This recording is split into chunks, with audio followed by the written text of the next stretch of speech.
राज के लिए राजा की हत्या की कई गुत्थियां उलझ गई हैं। अब हर रोज नए खुलासे हो रहे हैं। आज यानी 11 जून को राजा और सोनम की शादी को 1 माह पूरे हो चुके हैं। राजा रघुवंशी के मर्डर केस में अब तक केवल 5 नामों की चर्चा हो रही थी, लेकिन अब एक और नया ट्विस्ट आ गया है। सोनम रघुवंशी, राज कुशवाहा, विशाल सिंह चौहान, आकाश राजपूत और आनंद कुर्मी के साथ एक नया नाम जुड़ा है, जितेंद्र रघुवंशी का, जिसका सोनम के प्रेमी राज कुशवाहा से सीधा कनेक्शन बताया गया है। सोनम का प्रेमी राज कुशवाहा किसी जितेंद्र रघुवंशी के साथ मिलकर हवाला का भी काम करता था। पुलिस को जितेंद्र के नाम पर 4 बैंक अकाउंट भी मिले हैं, जिसमें लाखों का ट्रांजैक्शन हुआ है। अब इस मामले की तह तक पहुंचने के लिए पुलिस जितेंद्र रघुवंशी की तलाश कर रही है।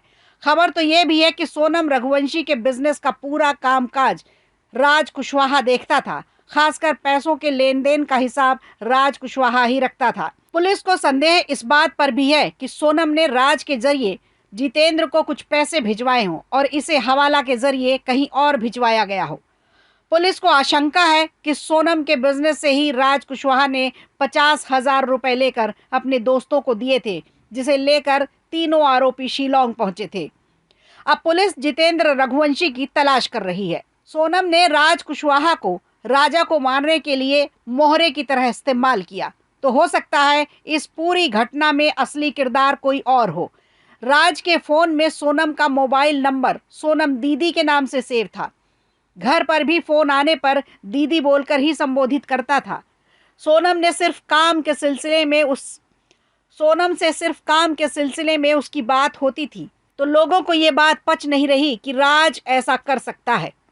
हनीमून को हनीखून बनाने वाली इंदौर की आरोपी सोनम की पूरी कहानी में अब जितेंद्र रघुवंशी का नाम सामने आने के बाद कुछ सवाल भी खड़े हो रहे हैं। जैसे, क्या सोनम अपने प्रेमी राज कुशवाहा के जरिए हवाला का कारोबार भी करती थी? क्या सोनम ने कहीं और पैसे भिजवाने के लिए हवाला की मदद ली थी? क्या सोनम हवाला के जरिए पैसे भिजवाकर राजा के साथ कहीं और शिफ्ट होने का प्लान बना रही थी?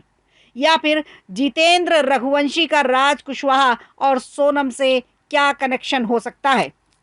दरअसल सोनम ने पहले कातिल को लोकेशन भेजी, फिर किया रूह कपाने वाला घिनौना काम। लोगों के पैरों तले जमीन खिसक गई। दरअसल इंदौर के ट्रांसपोर्ट कारोबारी राजा रघुवंशी की हत्या को लेकर काफी समय से रहस्य बना हुआ था। आज यानी 11 जून को राजा और सोनम की शादी को 1 माह हो गया है। बताया तो ये भी जा रहा है कि इस पूरे हत्याकांड में मेघालय का कोई लोकल व्यक्ति ही जिम्मेदार है। हालांकि मेघालय पुलिस ने तो मर्डर में सीधा नाम सोनम रघुवंशी का ही लिया है। इधर सोनम ने भी जैसे ही सच कबूला, लोगों के होश उड़ गए। सोनम ने वारदात की सच्चाई बताई कि कैसे उसने हनीमून को हनीखून बना दिया। आपको बता दें, राजा की हत्या के आरोप में गिरफ्तार उसकी पत्नी सोनम रघुवंशी को उत्तर प्रदेश और मेघालय पुलिस की संयुक्त कार्रवाई के तहत गिरफ्तार किया गया था, जिसके चलते ही मेघालय पुलिस उसे शिलांग लेकर पहुंची थी। दरअसल 4 सदस्यीय टीम सोनम को लेकर गाजीपुर से पटना के रास्ते शिलांग पहुंची, लेकिन इसी बीच राजा रघुवंशी के भाई का एक ऐसा बयान सामने आया जिसमें वो बताते हैं कि शादी से पहले रिश्तेदारों ने उन्हें हिंट दी थी कि सोनम बेवफा है, लेकिन उन्होंने इस हिंट को नज़रअंदाज कर दिया। उस वजह से इसका अफेयर था। गोविंद को मैंने बताया, गोविंद भैया इसका रास्ते अफेयर था, तो आपकी मम्मी को तक पता है। तो सोनम जो है, सोनम किसी से प्यार करती थी और आपकी मम्मी ने आपको किसी को बताया नहीं है।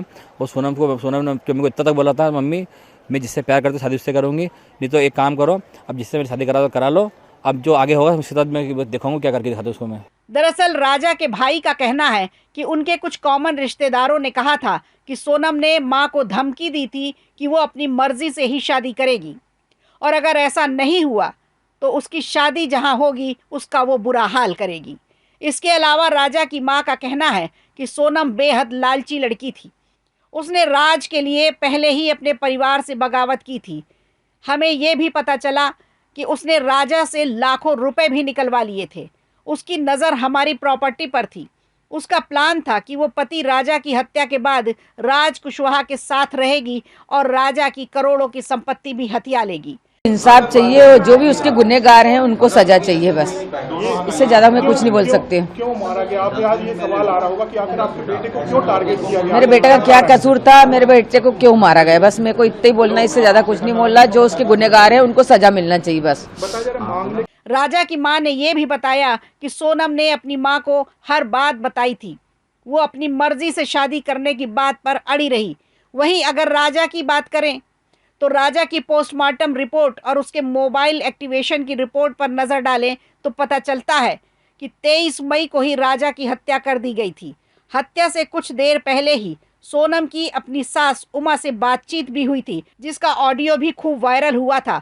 इस बातचीत में सास ने सोनम से राजा के बारे में पूछा था तो उसने कहा था वो आगे निकल गए हैं, मैं पीछे छूट गई हूँ। लेकिन गाइड के बयान की माने तो सोनम की राजा और 3 युवकों से ज़्यादा दूरी नहीं थी। पुलिस ने राजा की पोस्टमार्टम रिपोर्ट में मौत की टाइमिंग और सोनम की सास से बातचीत की टाइमिंग को मैच किया। इससे ये पता चला कि 23 मई की दोपहर 1:43 पर सोनम ने अपनी सास से बातचीत की थी और इसके आधे घंटे के बाद ही राजा का कत्ल कर दिया गया। वहीं दूसरी तरफ होम स्टे संचालक से पता चला कि सोनम ने सुबह 5:30 बजे चेकआउट का प्लान बनाया था। उसने सास को उपवास के बारे में झूठ बोला था। उसने वहां भरपेट खाना खाया था। बताया जा रहा है एक के बाद एक झूठ बोलने की वजह से पुलिस को सोनम पर शक होने लगा और जब लोकल लोगों के बयान सामने आए तो शक और भी पुख्ता होता चला गया। आपको बता दें 8 और 9 जून की रात को सोनम शिलोंग से 1100 किलोमीटर दूर यूपी के गाजीपुर में एक ढाबे पर बदहवास हालत में मिली थी और उसने ढाबे वाले से अपने भाई गोविंद को फ़ोन लगवाया था, जिसके चलते ही सूचना पर पहुंची पुलिस ने उसे हिरासत में लेकर 1 स्टॉप सेंटर भेज दिया। और इसी रात इंदौर पुलिस ने नंदबाग के रहने वाले राज कुशवाहा, विशाल चौहान और आकाश राजपूत को हिरासत में लिया था। बताया जा रहा है कि राज सोनम के पिता की दुकान पर काम करता था। दरअसल इस पूरी वारदात के बाद एक आशंका और सामने निकल कर आई है। शायद जितेंद्र रघुवंशी हो सकता है इसका मुख्य किरदार। राजा से पैसों के लिए शादी की सोनम ने और मोहरा बनाया राज को। तो क्या पैसों का लालच इतना बढ़ गया था कि उसने राजा की जान ले ली? तो क्या अब पतियों की हत्या करना न्यू नॉर्मल बन गया है? ऐसे में देखना होगा कि कार्रवाई में आगे क्या निकल कर आता है और अगर सोनम सच में कसूरवार है तो उसे क्या सज़ा मिलेगी, क्या उसे वही सज़ा मिलेगी जो दूसरे मर्डरर को मिलती है। बहरहाल खुलासे ज़रूर हर रोज़ हो रहे हैं, लेकिन जांच अभी जारी है। वीडियो अच्छा लगा हो तो लाइक कीजिए, शेयर कीजिए और कमेंट बॉक्स में हमें ज़रूर बताइए।